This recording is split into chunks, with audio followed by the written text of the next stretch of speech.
This man isn't a hero. He isn't the strongest swordsman, and he doesn't even know a single spell. He's the greatest scientist from modern Earth. But the moment he opens his eyes, he finds himself trapped in a fantasy world filled with monsters, magic, dragons, and winged people.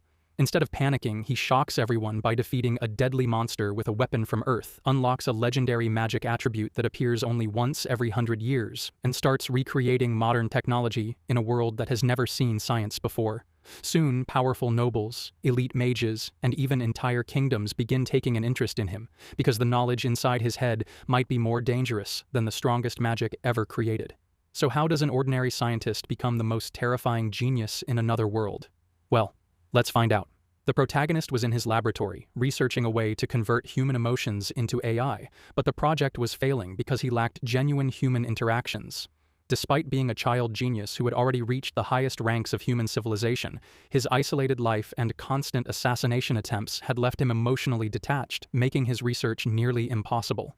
Refusing to rely on strangers, he ended his work for the day, having lost both his motivation and his thirst for knowledge. As he rested in his chair, a brilliant light suddenly enveloped him. When he opened his eyes, he found himself in a vast grassland with no phone signal. Before he could search for anyone, a horned tiger attacked him. He tried to reason with it, but when it charged again, he defeated it instantly using a prototype stun gun. Although surprised by the weapon's effectiveness, he realized the tiger's unusually slow movements had also helped him. While searching for people, his weakened body eventually gave out, causing him to collapse.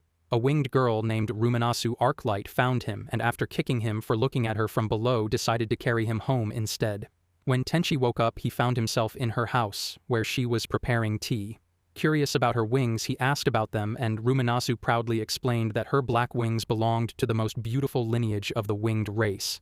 After introducing themselves, Tenchi asked where they were. Ruminasu explained that they were in her home within the forests of Forestia, and that she had treated his injuries. Tenchi admitted he had no idea how he had arrived there, recalling that he had simply been resting after work before suddenly appearing in the grassland. When Ruminasu wondered whether he had been researching teleportation magic, Tenchi admitted he had never even heard of magic. Surprised, Ruminasu learned that his world relied entirely on technology instead. She demonstrated magic by lighting a lamp, warned him not to leave because monsters roamed outside, and jokingly told him not to do anything inappropriate. Tenchi inspected the magical light but discovered it was just an ordinary bulb. In return, he showed her a calculator. Amazed after seeing it solve a complicated calculation instantly, Ruminasu found it hard to believe such technology existed. By then, Tenchi had become convinced that he had somehow entered a fantasy world. Instead of panicking, he asked Ruminasu to explain magic. Although she admitted she was not very talented, she described magical power, elemental and special attributes, and how spells required increasingly complex formulas to produce stronger effects.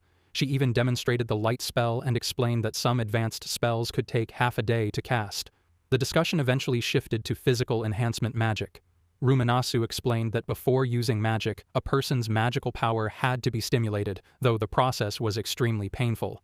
Despite her hesitation, Tenchi insisted that she perform it. The moment Ruminasu stimulated his magical power, Tenchi collapsed from the intense pain. Although he assured her he was fine, she could see how exhausted he was. When he stood up again, an enormous amount of magical aura burst from his body, shocking Ruminasu. She explained that his magical power was unbelievably high and immediately warned him to suppress it, as revealing such power to the world would bring serious trouble. As the overwhelming magic made Tenchi lose his balance again, Ruminasu helped him calm down and explained that having vast magical power alone meant little unless he learned to control it and made proper use of his natural attributes. She suggested having his attributes appraised, but the test required money. Tenchi admitted he was broke and wondered whether he could find work without using magic.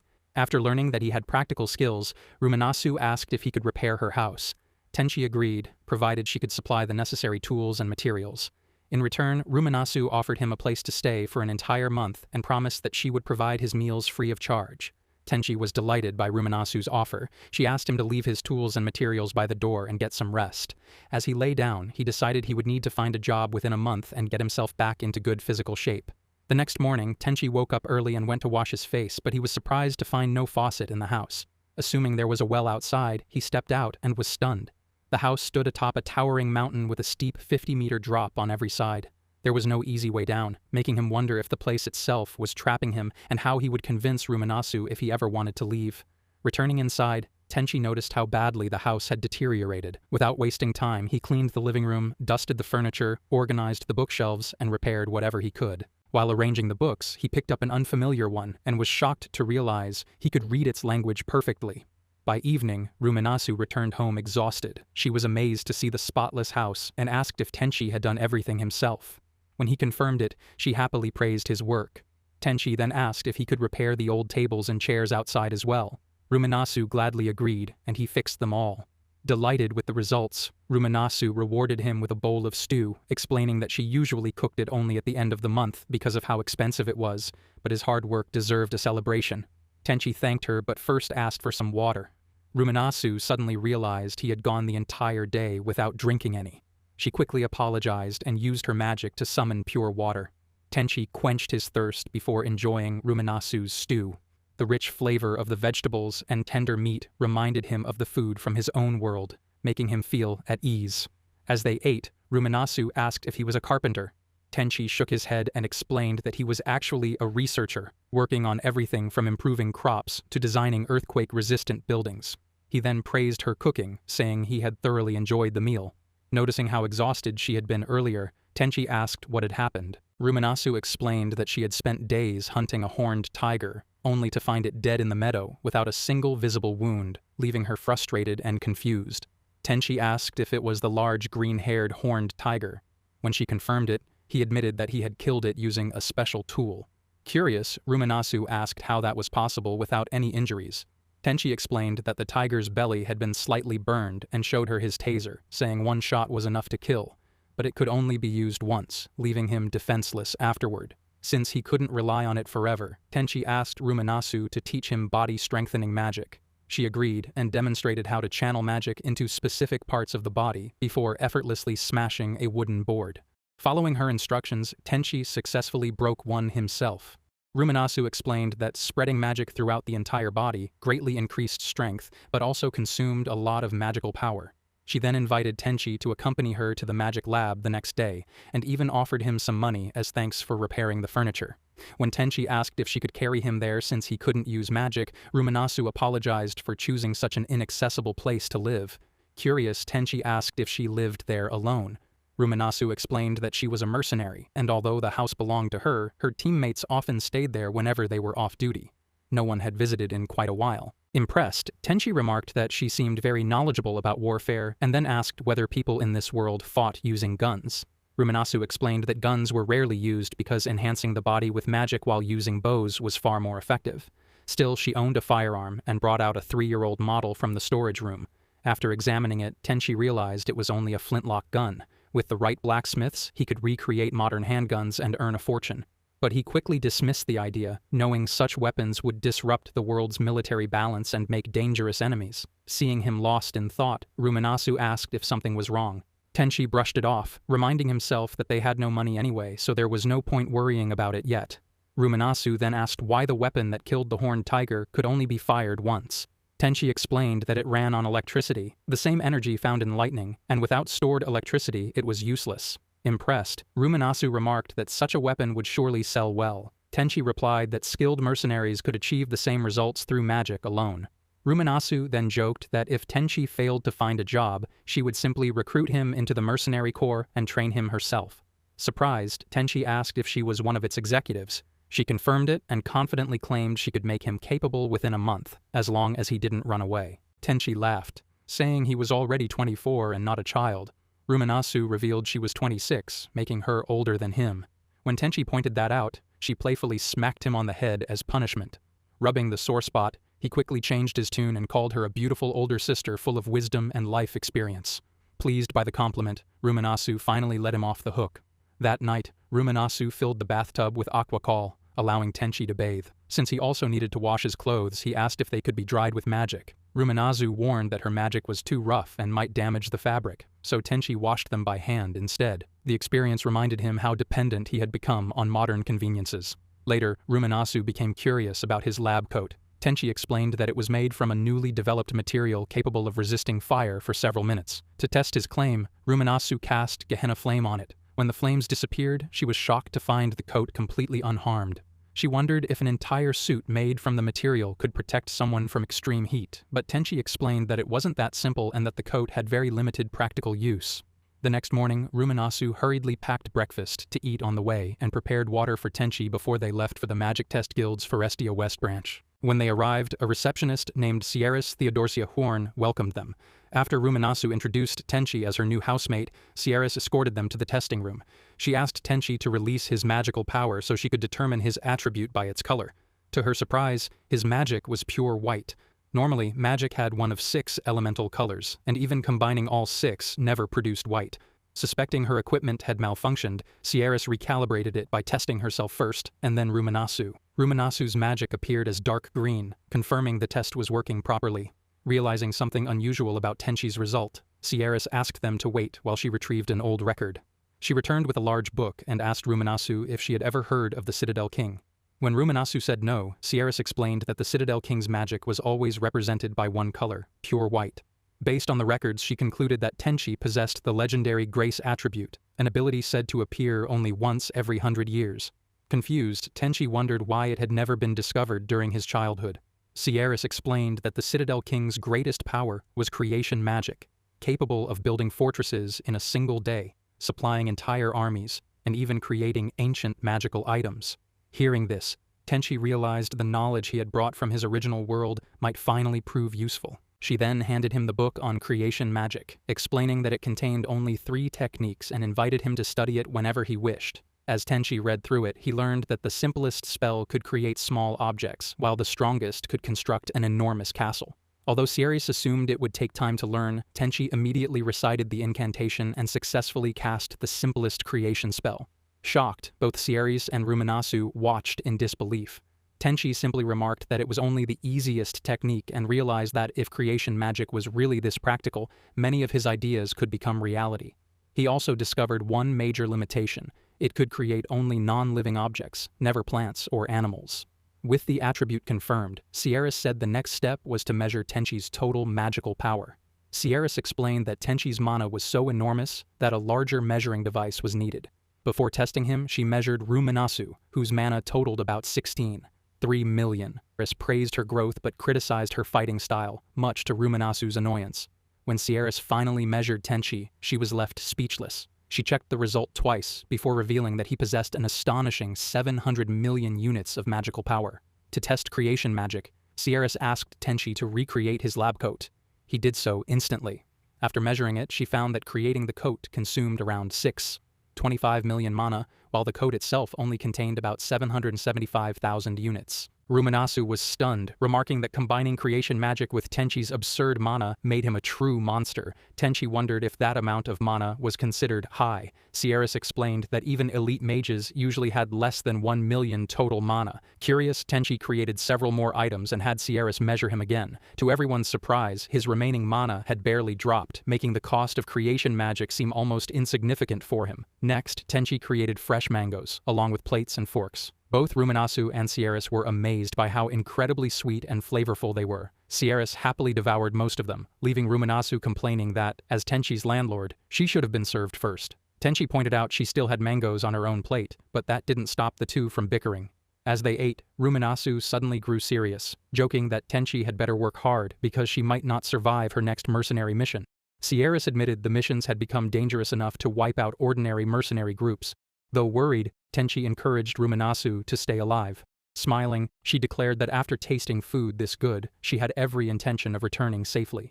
A moment later, Ruminasu realized Sierras had secretly finished the last of the mangoes. She immediately chased her outside, shouting that she wouldn't let her get away with it. Watching the two run off while Sierras praised the mangoes, Tenchi could only smile and think that he probably should have created a few more. When Ruminasu and Sierras returned, Tenchi welcomed them and asked how they liked the fruit. Sierras declared it was delicious enough to be served to royalty. Ruminasu joked that if the daughter of a marquis said so, it had to be true. Curious, Tenchi asked how much the fruit could sell for. Sierras estimated 20,000 rung per piece, leaving Tenchi stunned.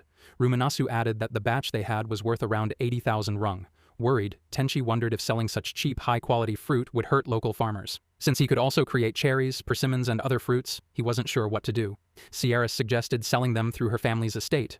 In return, she asked Tenchi to keep his creation magic a secret.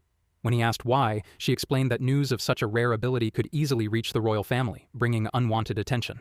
Although secrecy wouldn't last forever, Tenchi decided to use that time to quietly grow stronger while Sierras handled any political complications. Ruminasu happily agreed to keep the secret as well, but only if Tenchi treated her to dessert once a week. Sierras laughed at her negotiation skills. Ruminasu then suggested showing Sierras the weapon that had killed the horned tiger. After examining the taser, Sierras admitted she couldn't determine its value yet. Tenchi then stored it away using magic memo. To help him keep a low profile, Sierras offered Tenchi access to her family's library, filled with historical records and valuable knowledge. She also promised to bring him 40 persimmons the next day.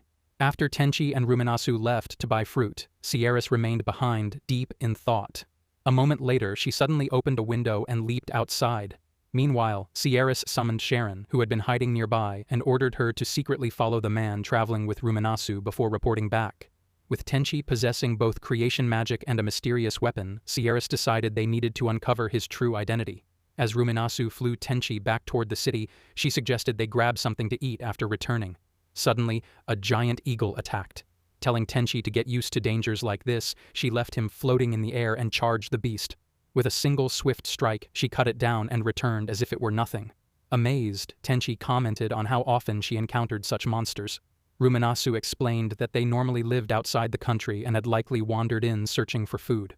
Soon, they arrived at the city of canals, and Ruminasu landed in the shopping district. While searching for a store, they were recognized by a beastman named Gates Kruger, an adventurer. Mistaking Tenchi for her boyfriend, Gates teased Ruminasu, but she quickly clarified that Tenchi was only her house guest.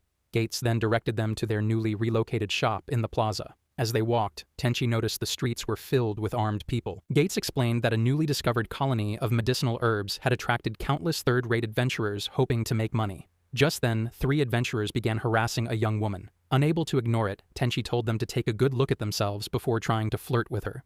Enraged, the 3 men confronted him, but Tenchi calmly replied that they lacked both the character and the intelligence needed to win a woman's affection. Tenchi added that if they couldn't even understand the situation they were in, it was no wonder they remained third-rate adventurers. Furious, the 3 thugs warned him not to provoke them before rushing in. Calmly activating magical enhancement, Tenchi knocked the first man out with a single kick. The remaining 2 charged him as well, but he defeated them just as effortlessly, calling them pathetic. Watching the one-sided fight, Gates nervously muttered that Tenchi was like a demon. Ruminasu, however, looked impressed, saying she had thought Tenchi was gentle but was glad he stepped in to protect the woman.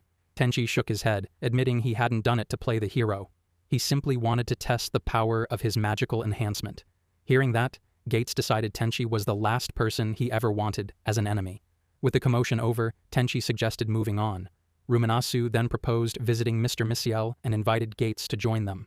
Surprised at first, Gates happily agreed the moment she promised to buy him a beer. They headed to the popular Little Happiness restaurant, known for its delicious food, low prices, and friendly atmosphere. The owner warmly greeted Ruminasu and teased her by asking if Tenchi was her boyfriend. Ruminasu laughed and replied that even Gates and her mother kept asking the same thing, but Tenchi was not her boyfriend. After handing them the menu, Ruminasu ordered the golden pork shoulder salted set. Tenchi asked for a recommendation, so the owner suggested the stir-fried beef with vegetables set, which he accepted. When it was Gates's turn to order, the owner's mother dragged him into the kitchen to help cook, despite his complaints. Before leaving, Gates reminded Ruminasu not to forget his beer. Ruminasu smiled, commenting that Gates and the owner's mother seemed very close. Tenchi agreed, but his expression suddenly darkened. Noticing this, Ruminasu asked if something was wrong. Tenchi admitted the scene had reminded him of his parents, who had disappeared when he was around 12. Although they had left him enough money to live comfortably, he said it was a complicated story and asked to change the subject. Soon, their meals arrived. The owner offered them a choice between rye wine or rice. Ruminasu happily chose rice, saying she had loved it ever since eating it at Miraguni and wished she knew where to buy it. Tenchi chose rice as well. The owner encouraged them to use chopsticks, but Ruminasu quickly switched to a fork after struggling with them. The food was so delicious that Ruminasu couldn't stop praising it. Tenchi agreed, saying the rich flavors paired perfectly with the rice. Impressed by how skillfully he used chopsticks, Ruminasu asked him to teach her someday. As they continued eating, both agreed the food was even better than many expensive restaurants. Seeing Ruminasu's cheerful smile, Tenchi quietly enjoyed the moment. After finishing their meal, they left the restaurant. Ruminasu paid a little extra, remembering her promise to buy Gates a beer. Afterward, she continued exploring the city with Tenchi. Seeing how tired he looked from carrying all the bags, she told him to set them down and rest for a while. The moment he did, Ruminasu flew off, saying she'd be back soon. While waiting, Tenchi glanced at a nearby clock and realized the world also seemed to use a 24-hour time system. Suddenly, a little girl named Janelle bumped into him, breaking her favorite hair ornament. She burst into tears, explaining that she had saved her allowance to buy it. Feeling sorry for her, Tenchi offered to replace it. When Janelle called him uncle, he jokingly asked her to call him big brother instead. Sitting on a nearby bench, Tenchi used his creation magic to repair the ornament. Janelle happily thanked him, and her mother expressed her gratitude as well. Smiling, Tenchi simply reminded Janelle to be more careful. Just then, Asu returned and was impressed by Tenchi's kindness. Moments later, another bag from the butcher was added to his load, leaving him even more exhausted. Walking ahead, Ruminasu said they had run out of time to visit the armor shop and probably couldn't afford anything there anyway, so they headed home. Back at the house, Ruminasu eagerly asked what Tenchi could create. He replied that he wanted her to try something special before using his creation magic to produce several kitchen utensils and cooking ingredients. Curious, Ruminasu asked about the soup stock, and Tenchi explained it before starting to cook. He prepared the rice, sliced some pickled daikon, and carefully let the rice steam, thinking that while he could recreate many ingredients, advanced ones like dried bonito flakes were still beyond his abilities. Tenchi soon finished cooking and served the meal with freshly cooked rice, telling Ruminasu to eat while it was still hot. The moment she took her first bite, she was amazed by the flavor and couldn't hide her excitement. After the meal, Tenchi used the leftover rice to make omusubi. He grilled some lightly, brushed a few with soy sauce, and seasoned the rest with a few drops of soy sauce. The delicious aroma quickly caught Ruminasu's attention. As soon as they were ready, she eagerly took a bite and loved them just as much. Curious, she asked what they were coated with. Tenchi explained that it was soy sauce, a seasoning made from fermented soybeans. Wanting more, Ruminasu asked him to make larger rice balls seasoned with both miso and soy sauce. Tenchi happily prepared another batch, thinking the combination was unusual but still delicious, especially with miso soup. Ruminasu once again praised the incredible taste. After eating, Ruminasu relaxed happily. Tenchi mentioned that a complete meal would usually include grilled fish, but his creation magic couldn't produce fish. She then remembered the herbs he had asked for and handed them over. Ruminasu admitted that the rice was even tastier than what she had eaten in Hinokuni, and excitedly declared that she intended to eat every delicious dish Tenchi had been keeping to himself. Tenchi smiled, but reminded her that they first needed a way to earn money. Ruminasu suggested asking Sierris for help, since she already sold fruits and could introduce Tenchi's products to her influential customers. Surprised, Tenchi wondered if the Duke's daughter really had that much influence. Su explained that Sierris was close to the royal family and well known among nobles, merchants, and artisan guilds across the kingdom. When Tenchi asked why she had built such a powerful network, Ruminasu simply replied that no noble could buy quality weapons without understanding them first. Ruminasu explained that Sierris was more skilled in combat than most mercenaries. Realizing she wasn't just a pampered noblewoman, Tenchi understood that Sierris was someone accustomed to danger. Afterward, Ruminasu said she was going to train before bed, and told Tenchi to get some rest as well. The scene then shifted to Sierris, who received a report on Tenchi's actions that day. It revealed that he had protected a woman from harassment, carried all of Ruminasu's shopping bags, and repaired a little girl's broken hair ornament. After hearing the report, Sierris remarked that Tenchi seemed kind and genuinely good. The woman reporting agreed, but pointed out that the expression Tenchi wore while defeating those men reminded her of the commander-in-chief during emergencies. Sierris noted the contradiction. Someone truly cold-hearted wouldn't have gone out of his way to fix a little girl's treasured ornament. The woman apologized, admitting that she lacked Sierris's keen judgment. Sierris told her not to worry and instructed her to keep observing Tenchi before making any conclusions. When asked why he was under surveillance, Sierris refused to answer. However, she confidently stated that if Tenchi ever came to trust them, he would become an even more reliable protector than Lola. She warned that treating him with calculations and self-interest would only backfire. Instead, their goal should be to become his true friends, adding that even his ruthless side was directed only toward his enemies. One day, Tenchi and Ruminasu arrived at Sierris's mansion carrying 2 boxes. Nervous, Tenchi admitted she wasn't used to selling products. Ruminasu reassured her that there was nothing to worry about. As they admired the enormous mansion, Tenchi was amazed by its grandeur. At the entrance, they met the butler, Oleris, who was surprised to see them. Curious about the boxes, he asked to sample their contents. After tasting the fruit, he was impressed and informed them that Sierris would decide the payment herself before escorting them inside. Sierris got straight to the point and asked Tenchi how much she wanted. Tenchi replied that Sierris should decide the price, trusting that she wouldn't undervalue the product. Calling Tenchi clever, Sierris first offered 120,000 rung per box, but immediately raised the price to 300,000 rung each. The sudden increase shocked Olaris. Believing Tenchi had brought extras, Sierras asked him to summon the head chef, Scarlet. After tasting the fruit, Scarlet was astonished, praising its elegant flavor and declaring that even the royal palace served nothing of such exceptional quality. Scarlet added that the fruit would taste amazing whether cooked or frozen and was eager to experiment with it. Sierras then asked how much she believed it was worth. Scarlet estimated 4 rung per piece, making the total value around 60,000 rung for all 40 fruits. Sierras agreed with her assessment and offered Tenchi 60,000 rung for the entire batch. Although Tenchi had hoped for more, she accepted. Sierras then asked Tenchi and Ruminasu to stay a little longer while Olaris went to prepare the payment. Once he left, Sierras revealed that 60,000 rung had been her intended offer from the start. She admitted she had first quoted a much higher price simply to influence Olaris, who wasn't good at negotiations. Tenchi quickly realized it was a bargaining tactic often used in business. When Tenchi asked Ruminasu what she thought, Ruminasu agreed. She explained that Olaris would have been shocked even if Sierras had started at 60,000 rung, but by first doubling the price, Sierras made the final amount seem much more reasonable. Wondering if Scarlet had been part of the act, Tenchi asked her directly. Scarlet denied it, saying she wasn't good at bargaining and had honestly stated the fruit's value. Interested in Tenchi's ingredients, Scarlet asked what else she had. Tenchi mentioned grains, vegetables, seaweed, and seasonings. When soy sauce came up, Tenchi realized she wasn't even sure it existed in this world. As a gesture of friendship, she gave Scarlet some dried persimmons. After tasting one, Scarlet praised its sweetness and how drying it had preserved the fruit. Meanwhile, Ruminasu quietly watched Tenchi with a suspicious look, wondering what else she was keeping secret. Ruminasu immediately grabbed Tenchi, demanding she reveal everything she had been hiding. Panicking, Tenchi apologized and begged Ruminasu not to kill her. Sierras calmly reminded Ruminasu that if Tenchi died, there would be no more delicious food. That finally made Ruminasu let go.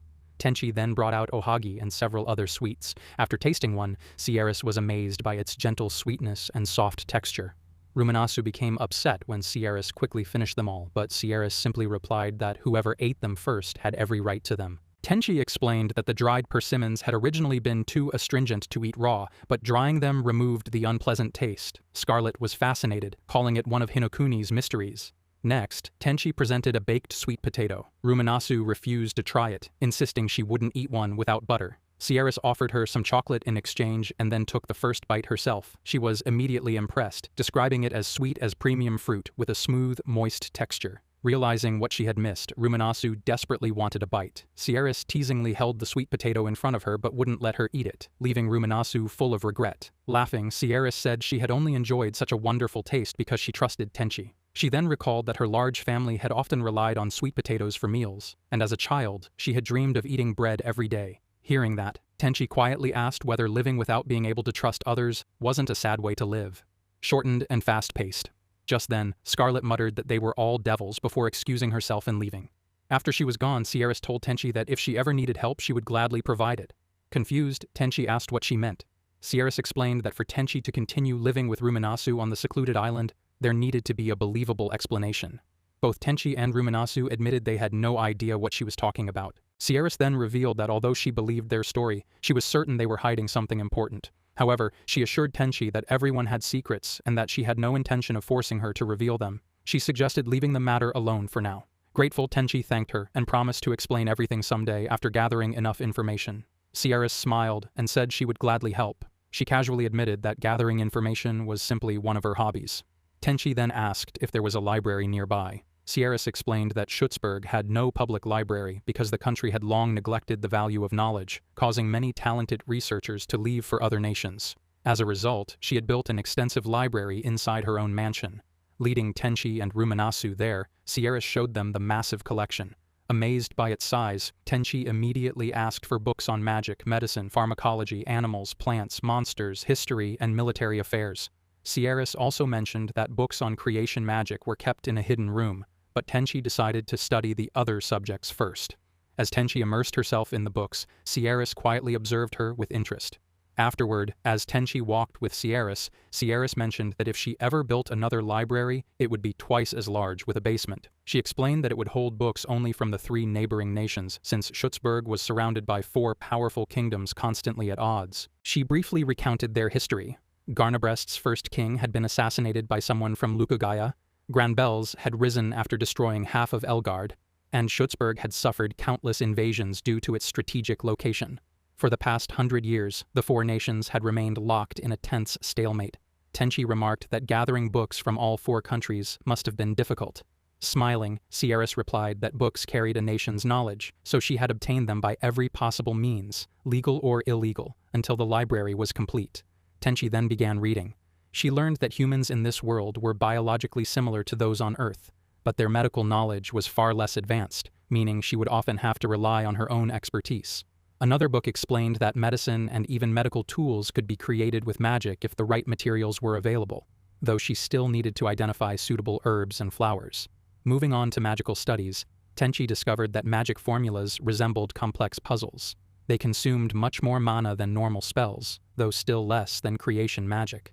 She wondered if she should memorize every formula and learned that gems and precious metals acted as magical amplifiers.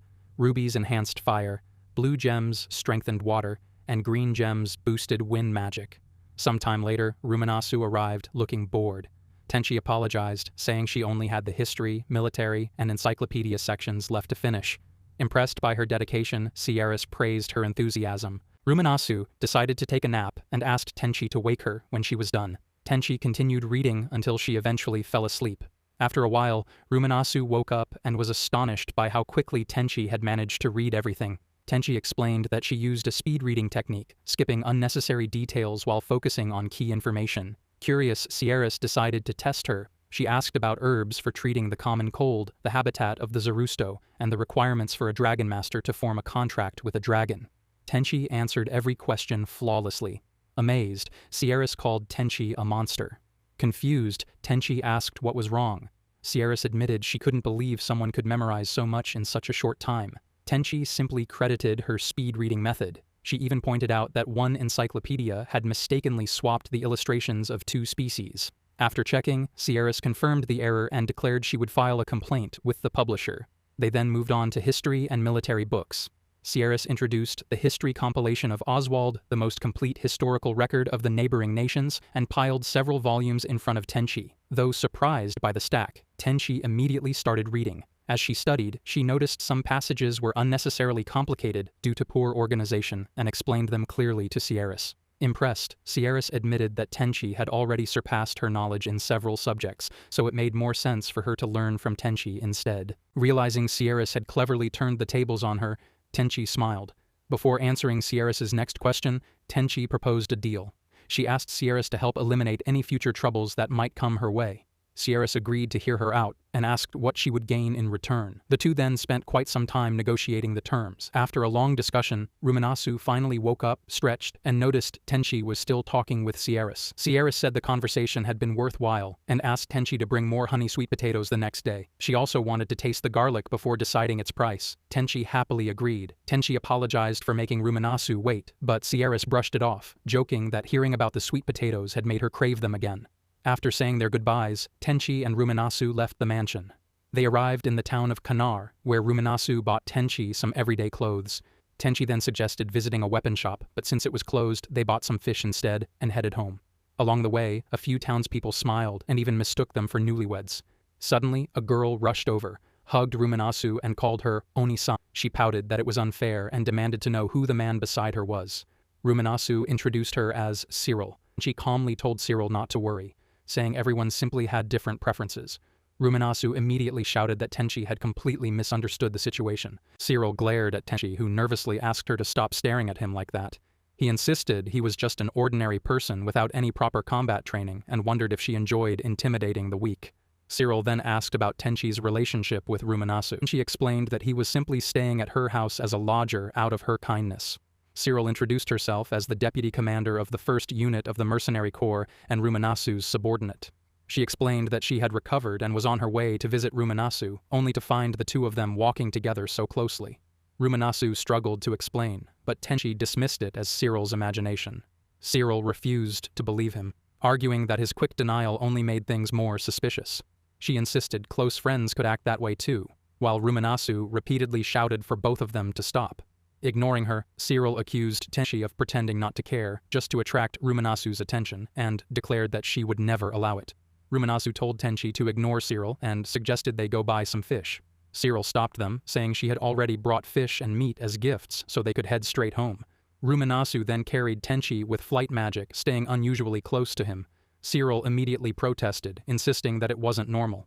Ruminasu explained that Tenchi couldn't use flight magic yet, so she had no choice but to carry him. Cyril quickly offered to carry Tenchi herself and told Ruminasu to handle the luggage instead. While being carried, Tenchi nervously asked Cyril not to drop him on purpose, saying he didn't want to die over something so trivial. Once home, Tenchi began preparing the fish. Besides horse mackerel, the rest were species he'd never seen before.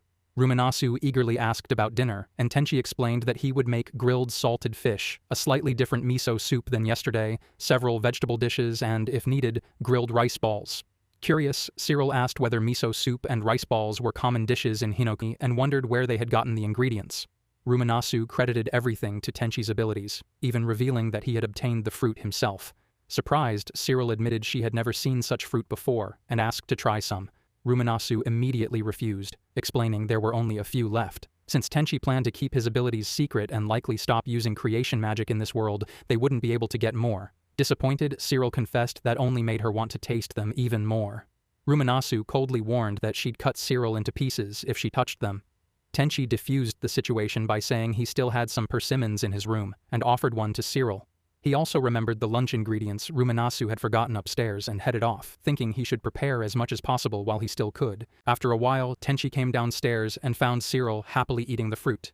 He handed Ruminasu a sweet potato, and she was amazed by its incredible sweetness. She even imagined turning it into a premium dessert that could sell for a high price. Cyril asked for a bite as well and remarked that it tasted just like a persimmon, praising its unmatched sweetness. She then asked Tenchi to sell it to her. Ruminasu stopped her, explaining that even the persimmon cost 1,500 lun. Cyril jokingly wondered if that was too expensive, but admitted it was worth the price. She then worried about what she would do after retiring as a soldier and begged them not to tell her to rely on her youth or beauty to make a living. Tenchi suggested that she start another business instead. Cyril dramatically complained that he had no sympathy for his hard-working, adorable subordinate. Ruminasu teased that Cyril should simply become her subordinate instead, making Cyril burst into fake tears and call Tenchi cold-hearted. Tenchi then smiled and said that as long as Cyril stayed with them, he would not accept any money from Ruminasu, and since it was Cyril's request, he would not charge her either. Overjoyed, Cyril hugged Ruminasu and called her wonderful. Ruminasu struggled to break free, complaining that she should have kept her armor on because Cyril was too clingy. Watching them, Tenchi thought it was a strangely unwavering kind of affection. Although he could not fully understand it, he believed it was something precious. Setting those thoughts aside, he decided it was time to prepare their meal. First, Tenchi washed the rice, added a little salt, cleaned the fish, and prepared the ingredients for the miso soup. Once the meal was ready, he noticed Ruminasu looked completely exhausted and joked that she seemed too worn out to ever get married. Cyril laughed, saying she had already replenished herself enough from Ruminasu before praising the delicious aroma of the food. Tenchi reminded them that food should always be eaten while it was hot. Cyril eagerly dug in and found everything incredibly delicious. She wondered if grilled meat would taste even better with soy sauce, and Tenchi confirmed that it would. Meanwhile, Ruminasu seemed oddly quiet. Ruminasu then asked Tenchi for 2 mangoes as dessert. Though confused at first, Tenchi soon understood and brought them over, leaving none for Cyril. When Cyril asked for her share, Ruminasu bluntly refused and teased her to watch them enjoy the dessert instead. Cyril complained that it was a cruel form of revenge, but Ruminasu happily ate the mangoes, praising their sweetness. She even warned Tenchi not to sell any to Cyril. Tenchi apologized, saying he could not go against Ruminasu's wishes. After a while, Ruminasu finally let Cyril have a single bite. The moment she tasted it, Cyril was captivated by its smooth texture, overflowing juice, and rich sweetness, immediately begging for another bite. Ruminasu instantly refused and stood up. Cyril burst into tears, calling it pure torture and claiming only a demon or a devil possessing Ruminasu could be so cruel.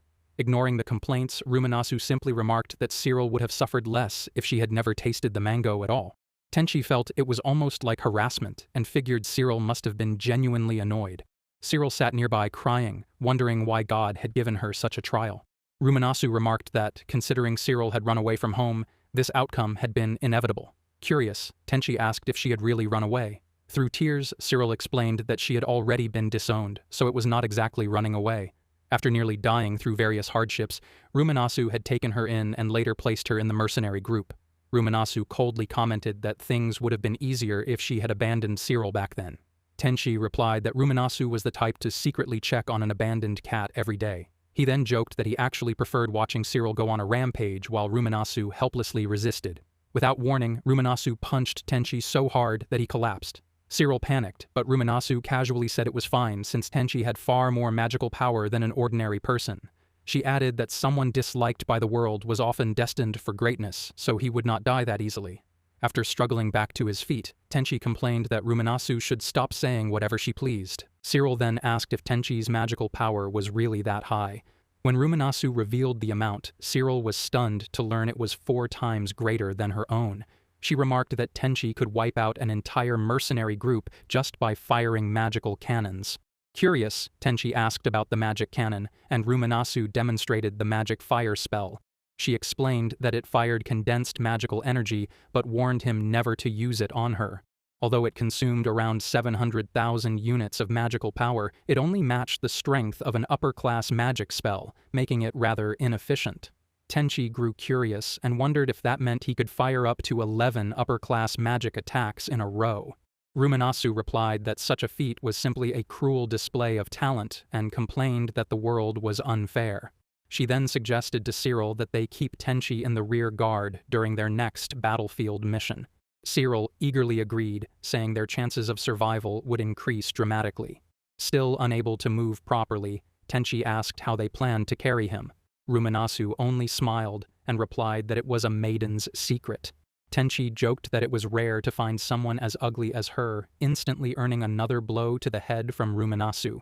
Desperate to avoid further punishment, he hurriedly praised her, saying she was very intelligent, even if she lacked understanding of human relationships. Watching the exchange while sipping her tea, Cyril commented that Tenchi was truly fearless for accepting such treatment from Ruminasu. Thinking she was about to mention the torture, Tenchi immediately begged her for help. The next morning, Tenchi woke to find Ruminasu and Cyril already waiting outside. Cyril asked if he had slept well. Looking worn out, Tenchi replied that he had felt like he would sleep forever. Cyril laughed, saying he had simply gotten what he deserved. She added that Ruminasu was actually very delicate, which only made her more charming. Ruminasu bluntly replied that Cyril's tastes were disturbing and that she looked like a dangerous pervert whenever she made those expressions. Annoyed, Cyril told Ruminasu to mind her own business. She then announced she was starting her morning training and asked Tenchi what he planned to do, adding that even if he disliked physical activity, it was embarrassing for a man to boast about being so frail. Tenchi admitted she was right and accepted that, in his current condition, he had no choice but to start training his body. The two went outside together, and Cyril suggested starting with some light sparring, assuring Tenchi that she would hold back. However, her idea of an accident happened almost immediately. She threw a punch that sent Tenchi flying several meters, casually remarking that letting his guard down could be fatal. After he got back up, Cyril drew her bow and fired an arrow. Watching her right hand and foot, Tenchi narrowly dodged it. He soon realized she was intentionally aiming for his arms and legs instead of his vital points. As he kept dodging, Tenchi found himself at the edge of a cliff, where one wrong step meant certain death. Refusing to give up, he charged forward, declaring that he would not be defeated so easily. Cyril praised his determination, calling him surprisingly tenacious. Without giving him a chance to recover, she knocked several arrows at once and fired them straight at him. Cyril used the bashing rain secret technique and fired a barrage of arrows at Tenchi.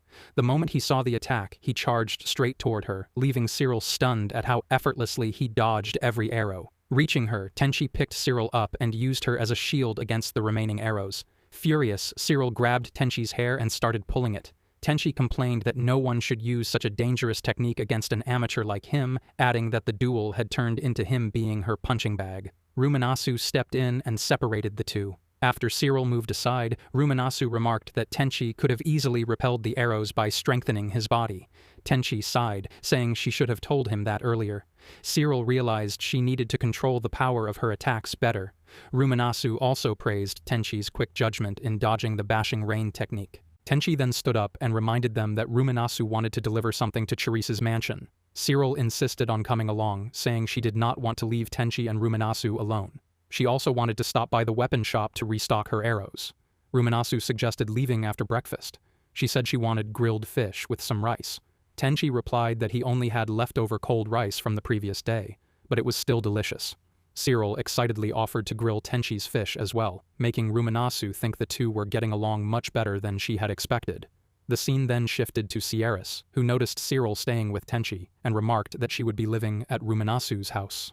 Cyril confidently explained that she wanted to stay with her elder sister until she found a new job. Sierras commented that Cyril had not changed at all. Without wasting any time, Tenchi served his new dish and asked Scarlet to estimate its price. Sierras tasted the dish and found it incredibly delicious.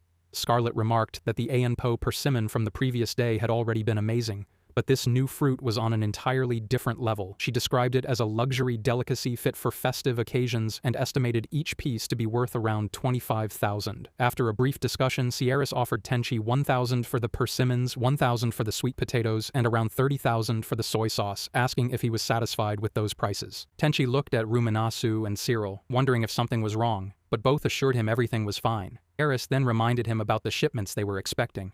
Tenchi replied that once he resolved his current problems, he would gladly fulfill her request. Sierras said they would work on some countermeasures in the meantime. Hearing this, Cyril asked if Tenchi was dealing with any trouble.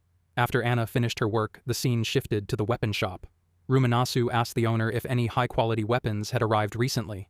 The owner replied that they had not, explaining that the best weapons were usually sold as soon as they arrived. Ruminasu wondered if buyers from the kingdom were purchasing them, and the owner guessed it was probably either Elgard or Lukugaya. Ruminasu commented that the situation seemed increasingly unstable. The owner agreed it was possible, though he did not know the exact reason. He then recommended the slowing dagger. Ruminasu asked him to bring it over, while Cyril ordered 1,000 arrows. The owner assured her they would be ready by the following week. When he asked Tenchi if he wanted anything, Tenchi simply replied that he had only come along. Looking around the shop, Tenchi remarked that its weapon collection was impressive. Although it looked cluttered at first glance, not a single weapon had gathered dust. The owner explained that business had been slow lately, so he spent most of his free time maintaining the shop. Tenchi smiled and remarked that it looked far more than just a hobby. The owner remarked that Tenchi had a sharp eye. He explained that it was becoming harder to recognize true quality because the market was flooded with third-rate products. Just then, 3 human knights barged into the shop. They rudely demanded a smaller weapon, complaining that the last one had gotten them beaten in their previous fight. As they pushed their way inside, Ruminasu and the others were shoved aside. Tenchi dryly commented that calling such a humiliating defeat, getting beaten up a bit, took quite a lot of confidence. Ruminasu added that the fool was only trying to protect his bruised ego. Hearing her, one of the knights turned to argue, but Tenchi suddenly sprayed pepper spray into his face. The man's eyes burned in pain, and Tenchi quickly sprayed the other 2 as well. He then kicked all 3 out of the shop, warning them never to cause trouble there again. He added that it was time they learned some proper manners. Cyril and Ruminasu stood speechless, wondering what Tenchi had just used. Ruminasu remarked that it looked like some kind of poison. A little later, the 3 knights returned and sincerely apologized, even bowing before the shop owner. The owner told them to get up, saying it was fine, but the 3 tearfully begged to make amends by working at the shop without pay. Instead of refusing, the owner handed them cleaning supplies and ordered them to clean the entire shop. Unable to contain her curiosity, Ruminasu grabbed Tenchi by the collar and demanded to know what he had done, as the 3 knights had become completely different people. Tenchi replied that it was nothing special. He explained that he had simply pressed their pressure points and used hypnosis to brainwash them, assuring Ruminasu that the effects would likely wear off by the next day.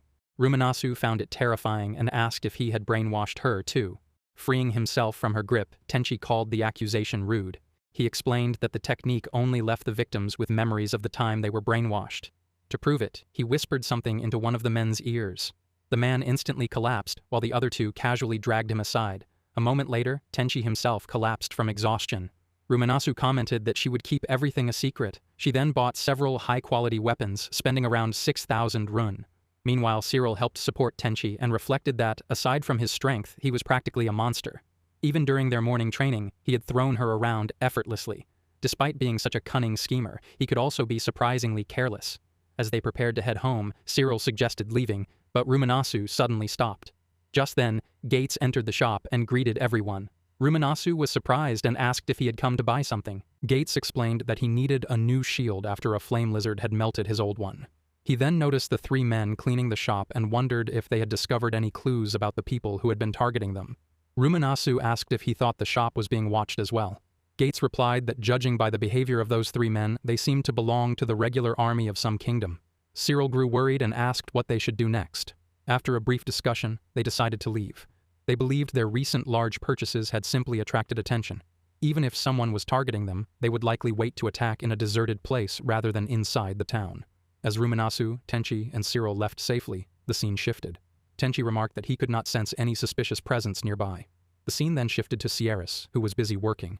Someone approached her and politely asked where Sharon was, mentioning that her report had still not arrived. Sierras replied that Sharon had collapsed as soon as she returned and had even started repeatedly banging her head against the wall. The scene shifted again to a forest outside Canard, where several tents had been set up. Guards surrounded the camp, preparing weapons that only needed magic infused into their magic stones to function. A man and a young woman watched the preparations. The man warned her to stay alert and ensure everything was ready before acting once the area was confirmed to be clear.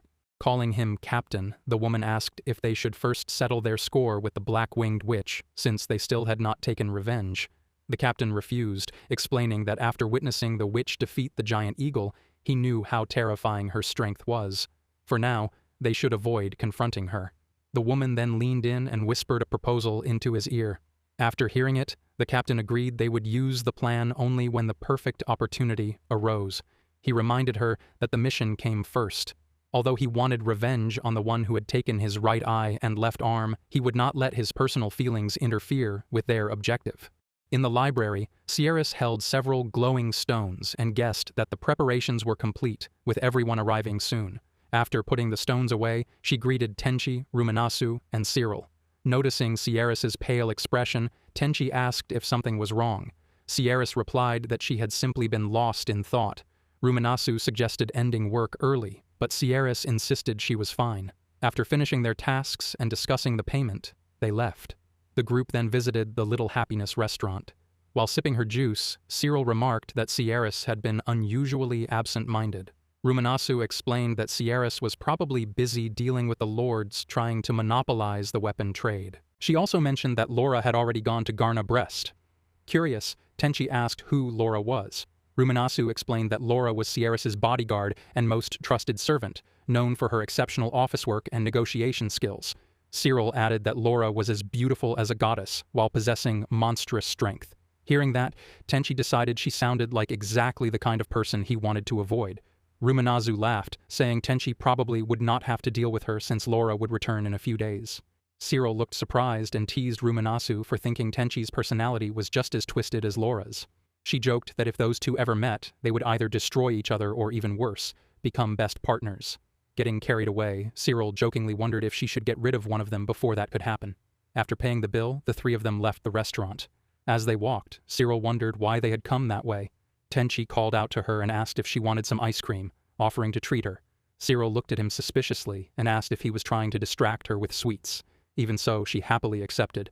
The three headed to an ice cream parlor. While waiting, Tenchi observed the freezing magic used there and thought both the spell and casting technique could be improved. Cyril asked Tenchi which flavor he wanted.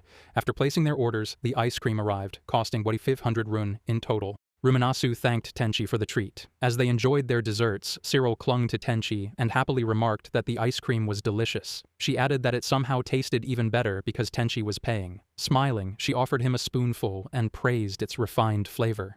Tenchi tried it and commented that he expected nothing less from an ice cream enthusiast.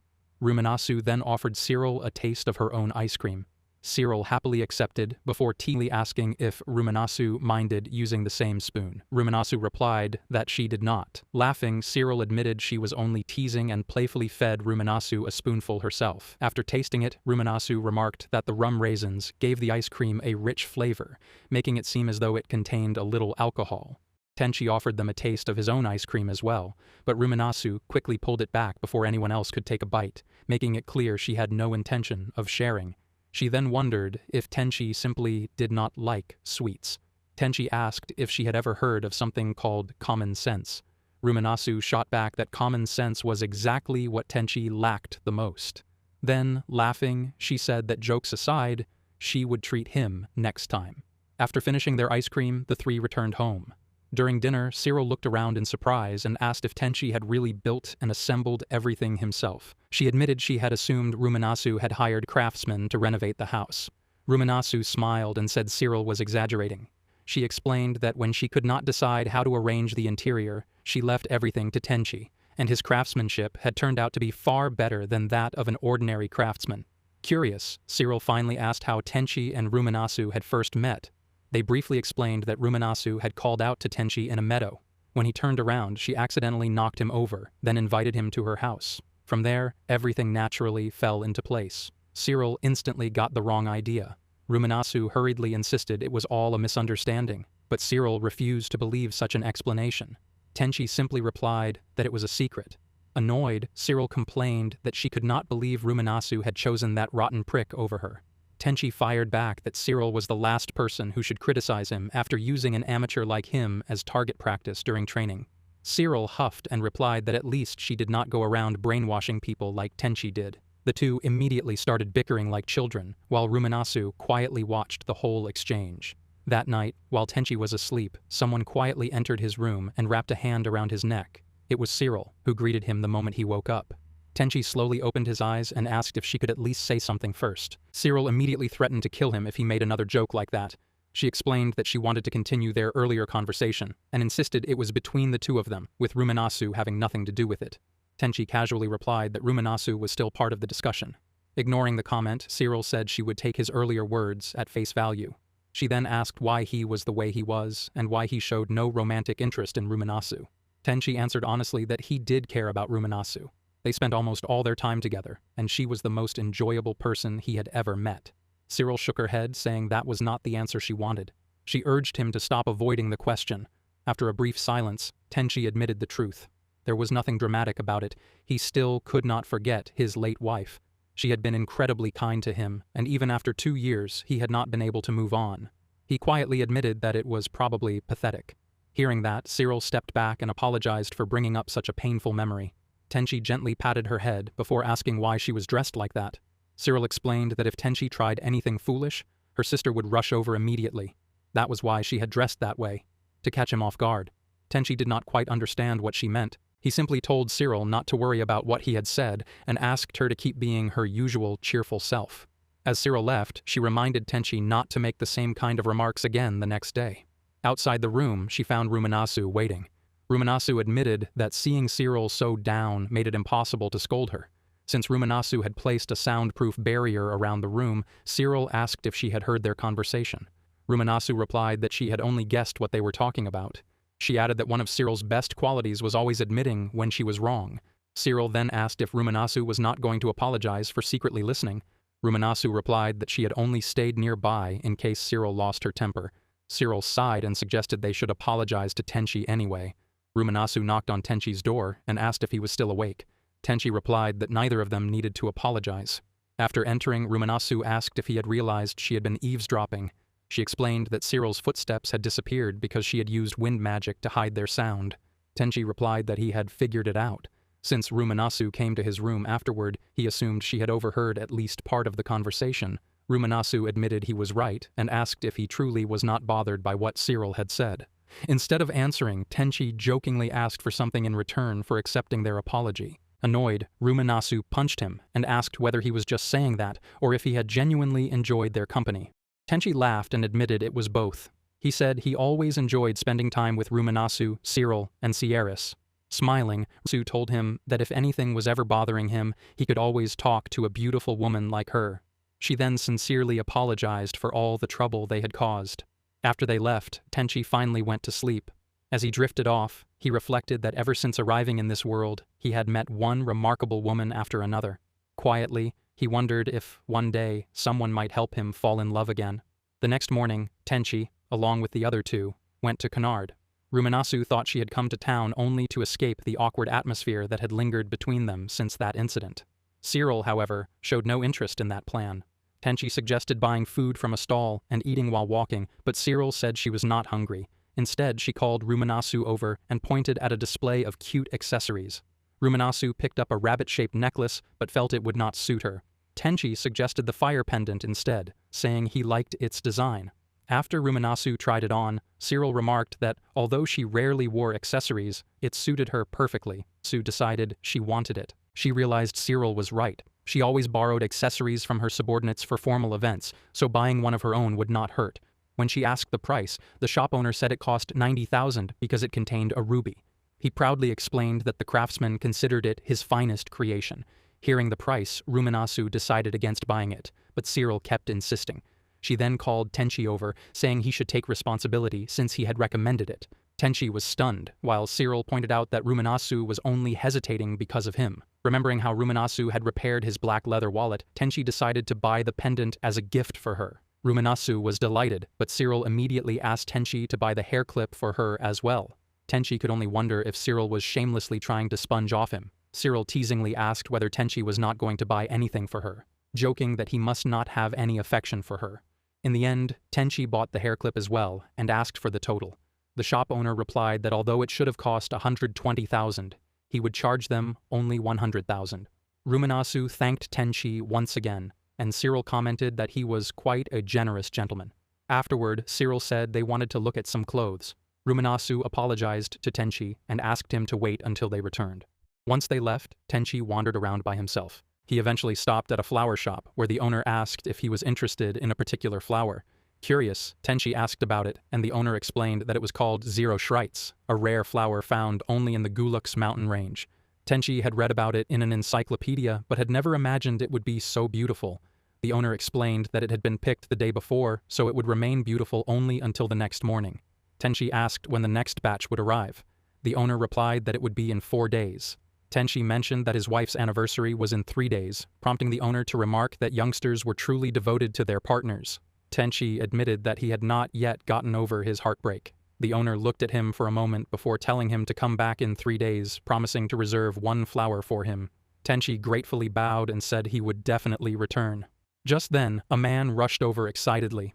When the owner asked what had happened, the man explained that the flower seller's grandchild wanted to learn more about the flowers they had been searching for. The flower shop owner immediately became excited, saying the man should have told him sooner. He hurried off to meet them while the other man pulled the flower cart behind him as they left. Just then, Gates came to meet Tenchi. Seeing Scarlet with him, Tenchi was surprised and wondered what a cook and an adventurer could possibly have in common. He guessed they were searching for rare cooking ingredients. Gates agreed they were on a quest, but explained that he and Scarlet had been childhood friends long before that. Before he could continue, Scarlet interrupted, saying he was giving a strange introduction. She lightly nudged him and asked how long it had been since they had gotten engaged. Tenchi joked that they should at least link arms or hold hands. Gates told Scarlet to use the joint technique, adding that he would have done it himself if someone had not cracked his fingers as a prank. The 3 of them sat down, but Scarlet gave Gates another playful hit. Tenchi thought it was quite an intense way of showing affection and could not help feeling a little jealous of how close they were. Putting that aside, Tenchi asked whether it was all right for Scarlet to be out despite being the head chef. Scarlet replied that she was off for the day. Scarlet explained that the vice head cook was managing the kitchen while she was off for the day, adding that she could not wait to hear Sierras's thoughts. She then mentioned that they actually had some business with Tenchi. Gates nodded and asked what Tenchi and the other 2 had done the previous day. Tenchi looked confused for a moment before realizing Gates was referring to the 3 people from the weapon shop. Gates explained that the group they had dealt with was now doing volunteer work all over town. Tenchi remarked that things had turned out even better than he had expected. He said they had been kind-hearted from the start, but since he lacked the proper tools, he had been forced to restart the brainwashing process, which had many flaws. Gates commented that it was probably better not to ask what had really happened. Curious, Scarlet asked what would happen if someone witnessed the brainwashing. Tenchi explained that anyone who saw it would end up smashing their head against a wall to forget it, and their personality might even change for a while. Scarlet immediately realized that Tenchi had been the reason behind Sharon's strange behavior at Kabina's mansion. She then asked if Gates was done talking with Tenchi, saying they should get going. Gates agreed, and after saying goodbye to Tenchi, the 2 of them left. Tenchi was being watched by 2 men and a woman. The woman wondered when the other 2 accompanying Tenchi would return. The man replied that they were settling the payment and would be back soon. He admitted it was risky, but the opportunity was too good to ignore. The woman then said she was counting on him to stall them while she kidnapped Tenchi. Meanwhile, Ruminasu and Cyril were in a back alley. Ruminasu remarked that Cyril had recovered surprisingly fast after what happened the previous day. Cyril replied that if she stopped acting like her energetic self, she would not feel like herself. She also promised to repay Ruminasu for what she had bought her. Cyril then asked if Ruminasu knew Tenchi's favorite food. Ruminasu admitted she had no idea. Suddenly they noticed several people surrounding them. Ruminasu asked if they wanted something, pointing out they had been following them for a while. She challenged them to attack if they wanted a fight and mocked them for coming without proper equipment. One of the men suddenly attacked, but Ruminasu dodged effortlessly. The attackers continued slashing at her, yet every strike missed. Ruminasu remarked that anyone swinging a sword at her was simply asking to die. She blocked an attack, landed a crushing punch, then grabbed one of the men, restrained him, and beat him mercilessly while ignoring the others' attacks. After defeating everyone, Cyril commented that, judging by their movements, they were likely Elgard's troops. Ruminasu asked if she was certain. Cyril replied that they had probably been sent to keep the two of them occupied. The scene then shifted to Tenchi. A woman approached him and asked him to follow her. Without a second thought, Tenchi stood up and followed. The woman suddenly pulled out a knife, held it against him, and smiled, believing she had successfully kidnapped him. While Ruminasu was fighting, Cyril pointed out that, judging by the power of her legs, she was going to shatter the roof. Ruminasu replied that she would pay for the damage later. Just then, she noticed a blast in the distance and wondered if a battle had broken out. The two immediately leaped across the rooftops toward the explosion. Ruminasu then told Cyril to head to the plaza where Tenchi was, while she rushed toward the source of the battle. Meanwhile, Tenchi was walking with the woman when his legs suddenly gave out, causing him to stumble. The woman was confused about what had happened. A moment later, Tenchi got back up and ran, leaving the woman stunned. She wondered why the poison she had given him had failed, only to suddenly collapse herself. The rest of her companions arrived and declared they would not let Tenchi escape. They quickly surrounded him.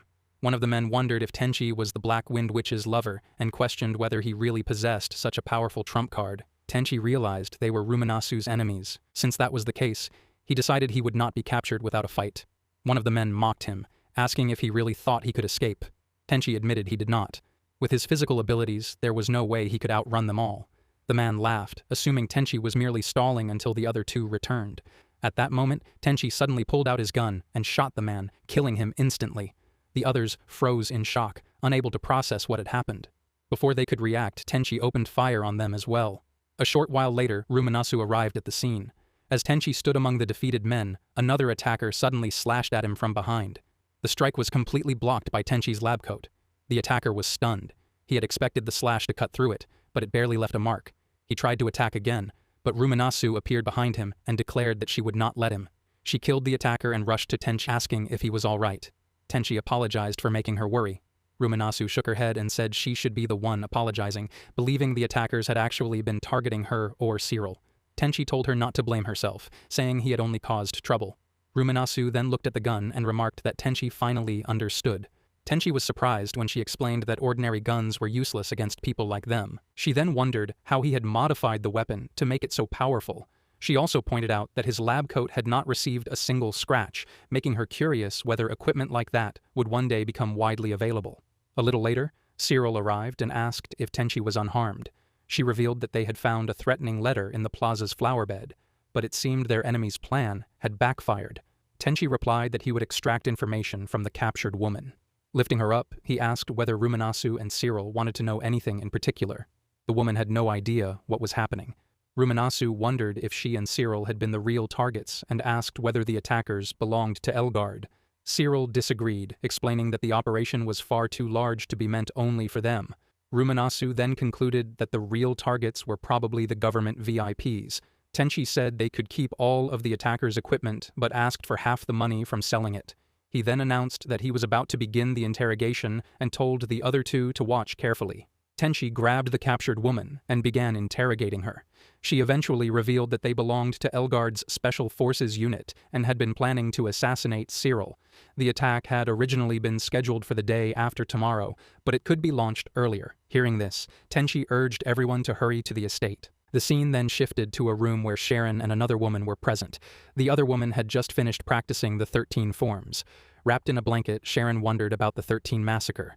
The other woman agreed and asked how long Sharon planned to dwell on it. Sharon replied that it would have been better to kill them than let them be captured and suffer such a fate. The other woman did not understand what she meant. Sharon stood up, picked up her weapon, and declared that aiming for the head was best because it ended everything instantly, sparing the victims from suffering. She added that Sierras had been far too kind. The scene shifted back to Tenchi and Cyril. As they looked toward the estate, they saw thick black smoke rising into the sky. Cyril said they could deal with everything later, but for now, they had to hurry. She then told Tenchi to stay behind and wait. Ruminasu added that if things became dangerous, he should run to the weapon shop they had visited the previous day or to the restaurant. If necessary, he should drop the bag and escape. Ruminasu and Cyril immediately rushed toward the estate. Watching them leave, Tenchi realized that the estate being about 2 kilometers away gave him the perfect chance to make his own move.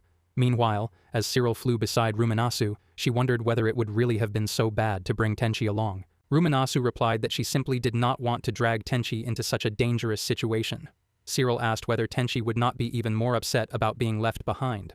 Ruminasu admitted he probably would, but explained that the real reason was that she intended to fight without holding anything back. Cyril reminded her that Tenchi would not have minded joining the battle.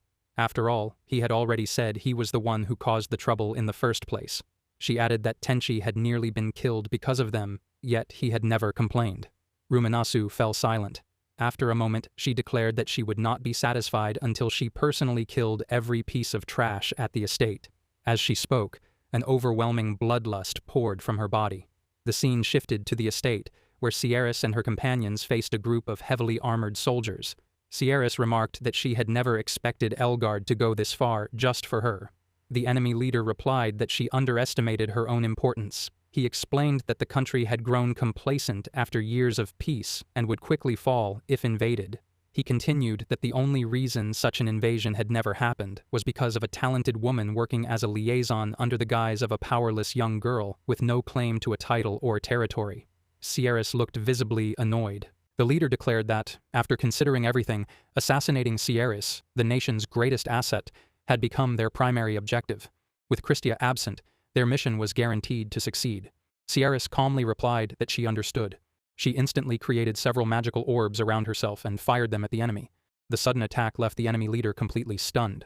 Sierras then asked whether they finally understood the true meaning of level. The scene shifted to the palace courtyard where Sharon was mercilessly cutting down her enemies. Blood covered her body as she fought. Remembering someone, she remarked that the boy had been lucky to think he could die so easily. Anyone who believed death was a blessing was fortunate, while she herself had already gone mad. An old man asked one of the maids what had happened to Sharon. The maid replied that she had no idea. Suddenly, an attacker rushed toward the maid to kill her, but Cyril appeared just in time and took him down. Cyril then stood beside Butler Olorus, saying they could talk later and warning him not to get in her way. Meanwhile, inside the mansion, Sierra stood her ground and remarked that the Ironbark tribe was truly troublesome. She had never expected them to push this far inside. Everyone around her had already been killed. One of the enemy soldiers declared that no one in the estate had the strength left to rescue her. Sierras replied that it was unfortunate for him because she had no intention of giving up. Although she realized all of her subordinates had fallen and thought this might be where she died, she suddenly remembered the tool Tenchi had given her. In the next instant, a gigantic magical orb formed around Sierras. One of the enemy leaders declared that the talking was over and ordered everyone to kill them before reinforcements arrived. Just then, Ruminasu burst onto the battlefield, slammed the man with tremendous force, and sent him crashing into the giant orb. She demanded to know if he was the leader and asked how he had dared to drag Tenchi into all of this. The man recognized her as the Black-Winged Witch and declared that this was the perfect chance to take revenge. Ruminasu recalled that during their last encounter she had only taken one of his arms and one of his eyes. She then asked who he was, saying she only remembered generals, not insignificant underlings. The leader flew into a rage. Just then, several subordinates rushed over and asked if their captain was all right. The captain ordered them to clean up the mess, insisting they still had the advantage in numbers. Ruminasu immediately charged into battle. At the same time, a magic circle appeared, launching a powerful attack at Sierras. However, Sierras blocked it effortlessly, leaving the enemy leader stunned by her overwhelming firepower. Sierras declared that it was time to end the battle because the others could not hold out much longer. Ruminasu agreed. Meanwhile, deep in the forest, Tenchi hid with his sniper rifle. Looking through the scope, he decided it was time to provide covering fire. Back on the battlefield, the enemy leader ordered his men not to lose heart. He commanded them to kill Sierras and bring back her head, even if it cost them their lives. At that moment, Tenchi fired. The first shot killed an enemy soldier instantly. Before anyone could react, more shots rang out, picking off enemy after enemy. The sudden sniper fire left everyone on the battlefield stunned. Sierras calmly remarked that the battle was now over. Taking advantage of the chaos, Ruminasu charged straight at the enemy leader. Soon, only one enemy remained. Since Ruminasu was in a hurry, she coldly told him to say his last words before dying. After the final enemy fell, everyone began searching for a doctor as several of their companions were critically injured. Ruminasu examined the wounded and remarked that their injuries were fatal. In her opinion, there was little they could do except end their suffering. Cyril disagreed and suggested they wait instead. Just then, Tenchi arrived and asked if anyone needed a doctor. Ruminasu and Cyril looked at him in confusion. Tenchi told Sierras that he was technically a doctor and asked her to leave the injured to him. Trusting him, Sierras agreed. She immediately began treating the wounded. Sierras was amazed by how quickly he stabilized everyone. Tenchi replied that he was more surprised they had been able to keep moving despite such severe injuries, guessing it was due to their enhanced physical abilities. Afterward, Ruminasu asked Tenchi to come with her. As soon as he stepped closer, she told him to clench his teeth. Without another word, she flicked his forehead and asked why he had ignored her instructions and followed them. She replied that he only wanted to help. Ruminasu then said she had forgotten to tell him something. She leaned closer, gently tugged his ear, and quietly thanked him for helping. Giving him a bright smile, she turned and walked away. A moment later, Cyril suddenly appeared behind Tenchi and remarked that he seemed to be getting very close to Ruminasu. Startled, she quickly turned around. Cyril then asked whether Tenchi was capable of treating someone who was mentally ill. Nearby, Sharon sat beside a man's corpse and remarked that he had been fortunate. She added that some people were not even allowed to die and were instead forced to endure endless suffering. Just then, she heard someone say that it was not impossible. The voice belonged to Tenchi. As Tenchi stepped forward to speak, Sharon suddenly shoved him away. Ruminasu immediately rushed over and asked what had happened. Tenchi explained that Sharon's reaction was exactly what he had expected. He believed he could bring her back to her senses and asked Ruminasu to stand beside him. Sharon quickly retreated behind a tree to hide. As Tenchi approached Sharon, he suddenly thrust his spear toward her head. Sharon dodged the attack and immediately tried to punch him. Before either of them could continue, Sierra stepped in and ordered them to stop. She demanded an explanation from Tenchi. Tenchi explained that Sharon had been assigned to monitor him under Sierras' orders. However, because the brainwashing had been so intense, it had affected Sharon instead. He added that only a monster could have endured it without breaking and apologized for what had happened. Sierras asked whether he had known this all along. Tenchi replied that he had only suspected it. Considering Sierras' position, there was no way she would have allowed him to wander around without someone keeping an eye on him. Tenchi then smiled at Sierras. Confused, Sierras asked why he was smiling. Tenchi replied that he found her caution rather cute. He added that he knew he was a dangerous person, and besides, he had been treated to quite an enjoyable sight. Afterward, everyone discussed the current situation. Tenchi remarked that they could not hold out much longer and did not even have enough blood supplies to stop everyone's bleeding. He explained that the attack had happened so suddenly that nearly 70% of the servants had been seriously injured. On top of that, he had only about 30% of his magic power left. Sierras commented that something felt off because under normal circumstances, reinforcements should have launched a surprise attack by now. Tenchi agreed. He doubted the attack had been that simple and wondered if the assault on the estate had merely been a diversion while the real target was somewhere else entirely. Sierras wanted to save the city of Canale, home to several retired wealthy merchants who still held great influence over the trading companies. If they died, it would throw the entire country into chaos, and even the neighboring nations would be affected. Ruminasu commented that it was an incredibly risky gamble, but they had no choice. A massive fire had already broken out in the city, so they had to head there. Sierras asked her companions how many of them could fight. A lady replied that everyone was ready. Hearing that, Sierras ordered everyone to move toward the city while she hid the carts to provide as much cover as possible. The scene then shifted to shortly before the city was engulfed in flames. A lady was calmly enjoying her coffee when a loud commotion caught her attention. She placed her cup on the table, walked toward the troublemakers, and demanded to know why they were causing such destruction. One of the men replied that it was simply a job and they had been ordered to destroy the city. The woman immediately drew her twin swords, remarking that failing to protect the elders would only create bigger problems later. The bystanders were stunned, wondering where she had suddenly disappeared. She quickly retreated to a safe distance and sighed in relief, saying she had managed to buy herself some time. Meanwhile, reports from the city's outskirts revealed that 30% of the mercenary group and 20% of the soldiers had already been wiped out. The Elguar general, Gelbart Granzis, heard the report and asked where the targets had gathered.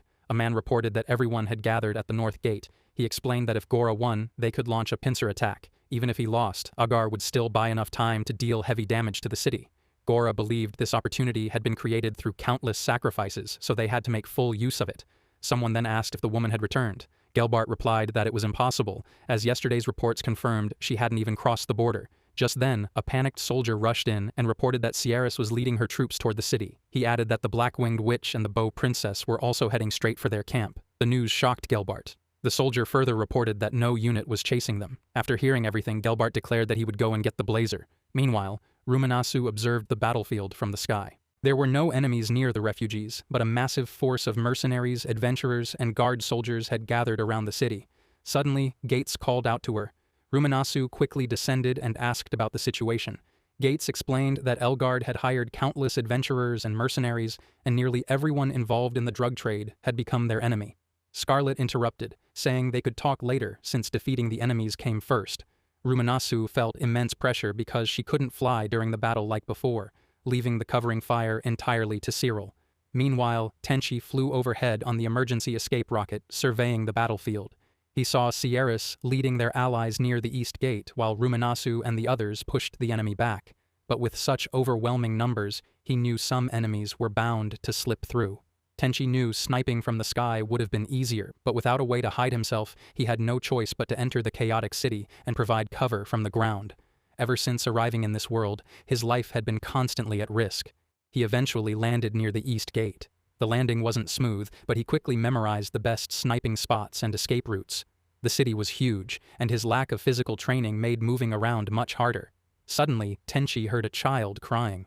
Turning around, he found a little girl named Janelle. She was sobbing because her mother was trapped beneath a pile of debris. Despite being trapped, her mother urged Janelle to run. Janelle refused, insisting she would stay with her. Spotting Tenchi, Janelle ran toward him and begged him to save her mother. Her mother, however, asked Tenchi to take Janelle somewhere safe instead. Tenchi hesitated, knowing the enemies could arrive at any moment, and escaping with the girl seemed like the safest choice. But then he remembered the magic Ruminasu had taught him. Using that spell, Tenchi freed Janelle's mother from the rubble. Janelle was overjoyed, and her mother thanked him. Tenchi told them there was no time for thanks and urged them to evacuate immediately. The scene then shifted to the mysterious lady, who was hiding after nearly exhausting her magic. She had already eliminated the enemies in the northern half of the city and safely escorted the VIPs to the north gate. Nearly 1,000 enemies still remained. The woman soon spotted several dozen enemies gathered on the main street. Realizing she had been careless, she decided to strike before they noticed her. As she leaped toward them, someone suddenly attacked. Turning around, she saw Tenchi and wondered if he was an enemy. Janelle's mother quickly explained who Tenchi was. The woman said she had heard Tenchi had gone missing and was relieved to see him safe. She added that she had already eliminated all the enemies outside the East Gate, so if Janelle and her mother headed north through the forest, they should be able to reunite with their family. Janelle and her mother quickly left. As Tenchi prepared to leave, the woman stopped him and asked where he was going. Tenchi replied that he planned to use the chance to escape. The woman asked if he really intended to abandon someone fighting alone. Pointing her sword at him, she confronted him. Tenchi admitted that he was physically weak. The woman, however, believed he was a skilled mage. She declared that she would lead the charge while Tenchi provided support from the rear. Tenchi asked what would happen if he refused. The woman coldly replied that even if God forgave him for crushing her hopes, she certainly wouldn't. Tenchi couldn't help thinking she was terrifying. He then asked if she could promise not to pry into his secrets or reveal anything about him. The woman agreed and asked if there was anything else. Tenchi handed her a grenade and told her to throw it into the middle of the enemy group once he gave the signal. Tenchi pulled out the pin himself, and a second later, he gave the signal. The woman threw the grenade and a massive explosion tore through the center of the enemy formation. She stared in shock and asked why Tenchi hadn't used such a weapon earlier. Tenchi explained that it was only a one-time trick, not magic. If others discovered such weapons, it would only bring trouble. Besides, he didn't think children should witness something like that. The woman asked if he felt no hesitation in killing the enemies. Tenchi quietly wondered if she despised him for it. She denied it, saying she simply thought it would be better if he used magic instead. She promised to buy him enough time to finish an incantation, so he had nothing to worry about. Tenchi admitted that he didn't know any attack magic. The woman was stunned. She insisted that couldn't be true since he had used advanced light magic without chanting before. Tenchi explained that what she had seen was actually a magic cannon. The woman thought he was an idiot for creating such overwhelming destructive power with such an inefficient magic cannon. She asked once again if he really knew no attack magic. Tenchi couldn't help feeling she was completely merciless. He then readied his gun and said it was finally time for the vanguard to do their job. After a while, Tenchi and the lady looked over everything together. She asked if he had met Sierras while she had been away. Tenchi nodded, saying those people had been as persistent as cockroaches. The two ladies agreed it was the perfect description. Just then, another pair of women arrived, wondering why they were standing around. Tenchi recognized one of them as Irina. The lady beside him asked if he knew her. Tenchi explained that he had helped Irina earlier when some men had been harassing her. Irina remarked that she could have handled those weaklings herself. She then told everyone to move, saying Tenchi's attacks would not hit them so easily. Tenchi tried to fire his gun, but Irina called him crazy. She admitted it was a fearsome weapon, yet claimed it would be useless if they got close enough. The lady beside Tenchi, Laura, told him to ask her to move. Tenchi replied that she should not worry about him and simply get out of the way. Irina and Laura immediately clashed. Suddenly, Irina charged straight at Tenchi. Feeling the battle had become too easy, Tenchi pulled out a poison gas grenade and threw it at the enemies. Irina quickly realized that she had been caught in the chains as well. Laura used gentle wind to unleash a soft gust and wondered if that had been Tenchi's plan all along. Tenchi replied that he had only relied on his tools instead of moving himself, so it was nothing to brag about. He then wondered if he should brainwash all of them. Laura refused, saying she would deal with Irina and the others herself. Meanwhile, the scene shifted back to Ruminasu. She realized they were hopelessly outnumbered. Despite defeating enemy after enemy, more opponents kept appearing. Just then, Ruminasu heard a sound and wondered if it was Tenchi. She remembered warning him not to do anything dangerous, yet he had still come. She regretted saying those words but knew she could not take them back. Instead of thanking him now, she decided to improve his chances of survival by wiping out the enemies as quickly as possible. Meanwhile, Scarlet fought alongside the others, complaining that the enemies were ruining her first date in an entire month. Gates also struggled against the humans, as fighting them was not his specialty. Suddenly, a gigantic shadow appeared, shocking everyone. From a nearby rooftop, Tenchi and Laura watched the battlefield below. Tenchi noticed that the situation at the north gate had suddenly changed. Laura explained that the creature was a mid-tier red dragon called Dragon Rider. She added that even blocking its fire breath required immense magic power. Back on the battlefield, Ruminasu realized the Elgard soldiers had deployed a gravity barrier, preventing her from flying freely. With no time left before the dragon attacked, she forcefully accelerated through the barrier. She had no intention of dying there. Even if her magic ran out, she planned to absorb more from Jebel on the hill. By pushing her flight magic even further, she believed she could kill the dragon in a single strike. As the dragon closed in and prepared to unleash its fire breath, Cyril watched with growing concern. Moments later, Ruminasu opened her eyes and found Tenchi standing before her. Relieved, she realized he had arrived just in time to save her. Tenchi deployed a cone-shaped shield, deflecting the dragon's flames toward the surrounding enemy forces. He remarked that the people below should be safe now. Ruminasu relaxed and told Tenchi to handle the dragon while she dealt with the old geezer. She asked him to stay alive until then, warning that once they returned, he would have to endure double the lectures, so he had better not die. Tenchi replied that the lectures sounded far more painful than death. Meanwhile, Laura noticed that the primordial flame was still burning. She cast Megiddo Blaze, engulfing the enemies before her. After regrouping with the others, Laura informed them that the jewel's magic power had become unstable, so they should not rely on it. She then declared that she would wipe out every enemy within 10 minutes, warning that every extra minute would double their punishment. Her words instantly boosted everyone's morale. Meanwhile, Ruminasu spotted an enemy flying toward her and prepared to crush him quickly. The opponent was Gelbart, who looked furious. He boasted that age had given him unmatched skills and insisted she could never defeat him. He charged at her at incredible speed, but Ruminasu found his attacks predictable. Calmly checking her skills, she used the jewel's magic power to unleash powerful winds, leaving Gelbart confused. Meanwhile, Tenchi continued flying while facing the dragon. Ruminasu joined him and asked if he was struggling and what they should do next. She pointed out that even if they killed the dragon, its massive body would crush everyone below. Tenchi explained that they needed to force the dragon to swallow explosives and blow it apart mid-air. They would act as decoys, luring it away from the battlefield until the explosives detonated. He would cancel out the dragon's flames, while Ruminasu would counter with her magic cannon. Once he gave the signal, she was to throw the explosives straight into the dragon's mouth. The dragon unleashed a torrent of flames. Tenchi used the cannon to disperse them and gave the signal. Ruminasu immediately threw the explosives into the dragon's mouth, lifted Tenchi into the air, and remarked that they only had to keep the dragon chasing them for 2 more minutes. Ruminasu felt that only her current level of magic power made such a feat possible. As they flew through the sky, Tenchi grabbed onto her. Ruminasu wondered why those 2 minutes felt unbearably long, as if time itself had slowed. Tenchi remarked that time always seemed to pass more slowly in moments like that. At last, the dragon exploded into countless pieces, while Sierras witnessed everything from a distance. As Tenchi began falling from the sky, Ruminasu immediately caught him. Tenchi realized he had completely run out of fuel. Unsure if he could face everyone again, he felt all his research had become meaningless. Moments later, his eyes slowly closed as Ruminasu carried him through the sky. When Tenchi woke up in bed, he looked around in confusion. Ruminasu, sitting nearby, told him he was in one of Sierras' mansion's guest rooms. Tenchi remarked that such a luxurious room was wasted on him, especially when there had been so many injured people. Ruminasu explained that he had been the most seriously injured. His left arm had been broken, and several of his ribs were fractured. Tenchi commented that she had saved him once again. Ruminasu brushed it off, reminding him that he had saved her life first. Just then, Laura and Sierras entered the room and greeted him. Sierras explained that she had spread the story that the dragon had been destroyed by the combined use of high-tier magic. She had also placed a gag order on everyone regarding Tenchi.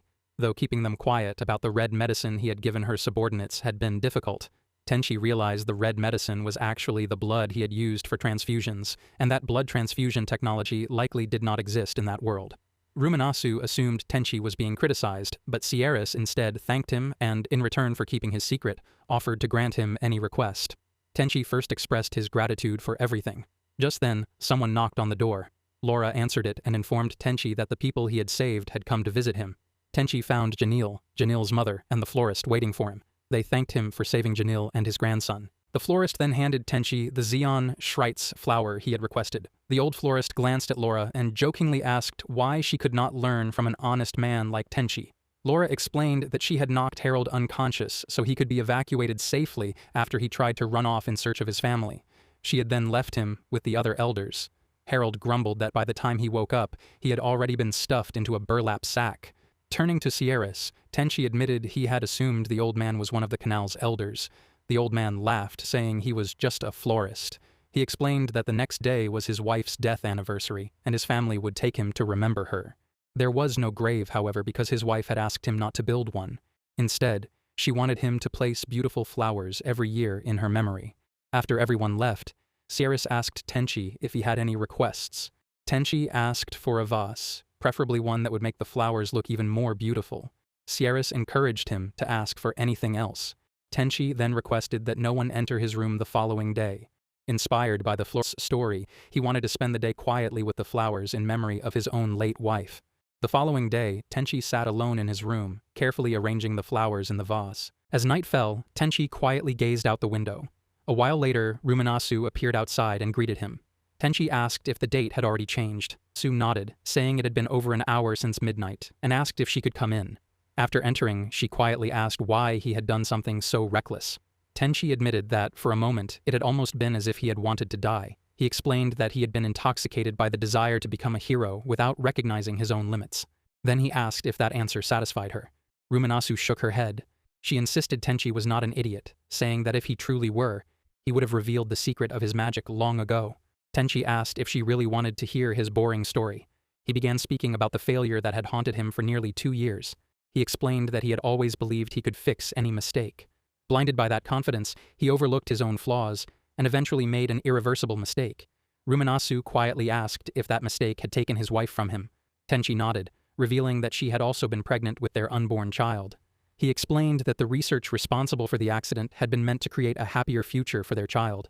Bitterly, he wondered if the irony was not almost laughable. Not only had he failed to protect his unborn child, but his mistake had also taken his wife's life. Ruminasu comforted him, saying it had been an accident and not entirely his fault. Tenchi explained that his wife had come to the underground laboratory to bring him refreshments. He had gone upstairs to make tea, but by the time he returned, the laboratory had already exploded. After that tragedy, he had wandered through life for nearly a year and a half. Although he had eventually learned to move forward, he realized he had also lost a precious part of himself. Ruminasu asked what he meant.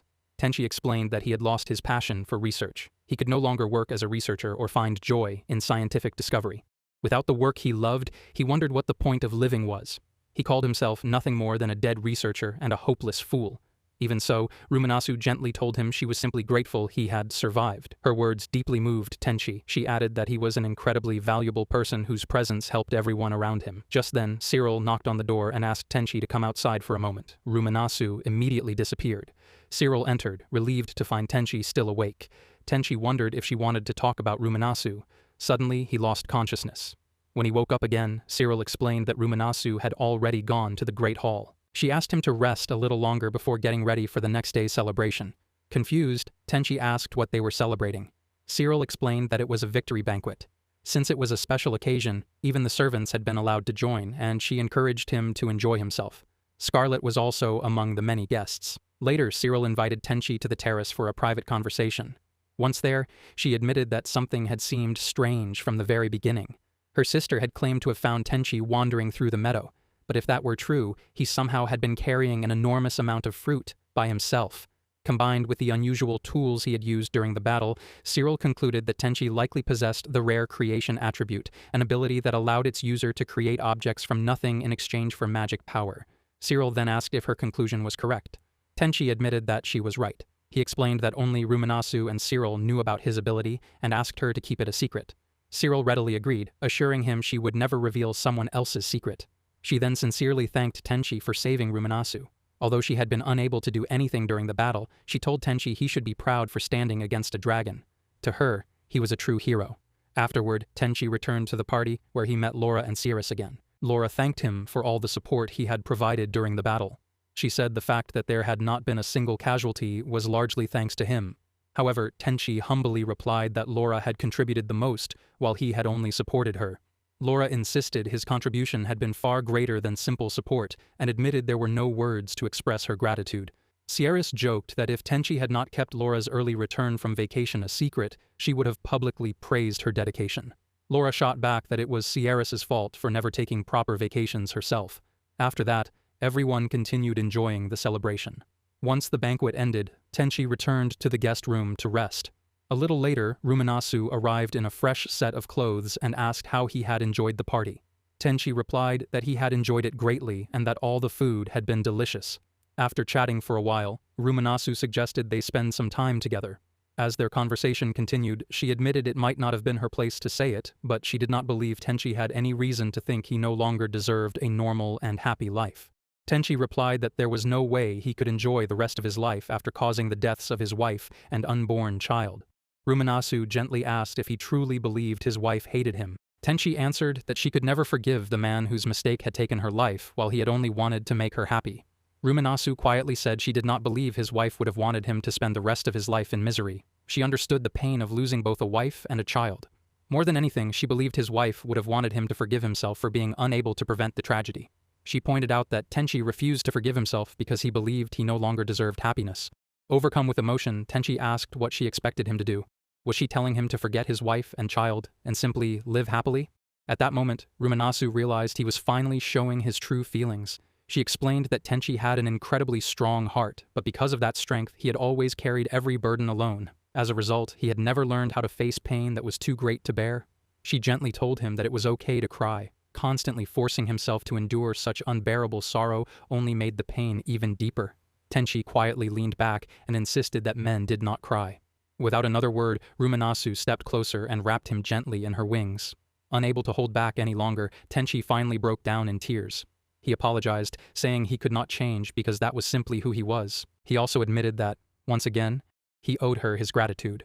Ruminasu smiled warmly and told him not to think that way because they were friends. She promised to help him whenever he needed her. Tenchi nodded. Although they had known each other for only a few days, he admitted he could not shake the feeling that their meeting had been different, almost as if it had been destined. The two decided to share a drink while continuing their conversation.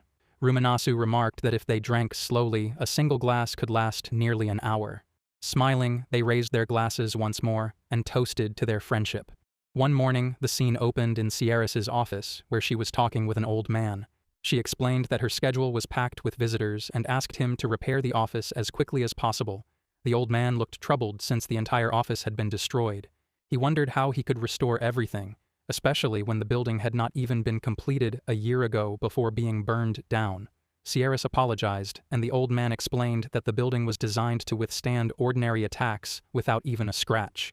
He added that only high-tier magic could have caused such destruction. Sierras confirmed that it had indeed been struck by high-tier fire magic. The old man was shocked, commenting that even the crystallization of his skill had vanished without a trace. Sierras told him not to worry about her apology and instead enjoy the fruits she had served. Surprised, the old man admitted he had never seen such fruits before. Sierras explained that they were rare and would not appear on the market anytime soon. Since she only had a small supply, she offered to share them and even sell some at a very low price. The old man tasted one and was instantly amazed. His complaints disappeared, and he jokingly wondered if she wanted him to reproduce the fruits. Sierras agreed before asking how long the repairs would take, stressing that she wanted everything finished as soon as possible. Afterward, Sierras spoke with her maid, mentioning that this was the last task of the day. She confirmed the office work was done and asked about the progress on the exterior wall painting. The maid replied that once the two people Sierras had sent returned, only the final materials and finishing touches would remain. Hearing that, Sierras decided everyone would work hard to complete everything. Meanwhile, the scene shifted to a mountain summit, where Sharon was traveling with a young woman. Exhausted, the woman asked how much farther they had to go. Sharon replied that they only needed 1 or 2 more pushes and reminded her that they were simply following orders. Soon, they spotted a peaceful rabbit family and quietly hid nearby. They split up to surround the rabbits from all sides before casting barrier wind magic, startling the entire rabbit family. Suddenly, the girl attacked, and together they quickly defeated the rabbits. However, one baby rabbit managed to escape. Sharon remarked that breaking through the barrier should have been impossible, but to their surprise, it did. Before it could get away, the girl threw her knife and killed it. After collecting all 5 rabbits, Sharon suggested they hurry back, excited that she could finally eat food with garlic after 3 days. Just then, another monster approached to eat one of the rabbits. The girl was shocked, thinking they would have to hunt everything again. Sharon told her not to worry, but the girl pointed out the monster's unusual eyes. Sharon simply replied that it was survival of the fittest and that they might as well free the pitiful creature from its suffering. Meanwhile, Sierras watched everyone working and felt that the garden trees would not cause any problems. Elsewhere, in a forest within the kingdom of Skutberg, Laura accompanied an old man searching for suitable timber. When Laura asked if he had found good wood, the old man replied that he had found more than enough.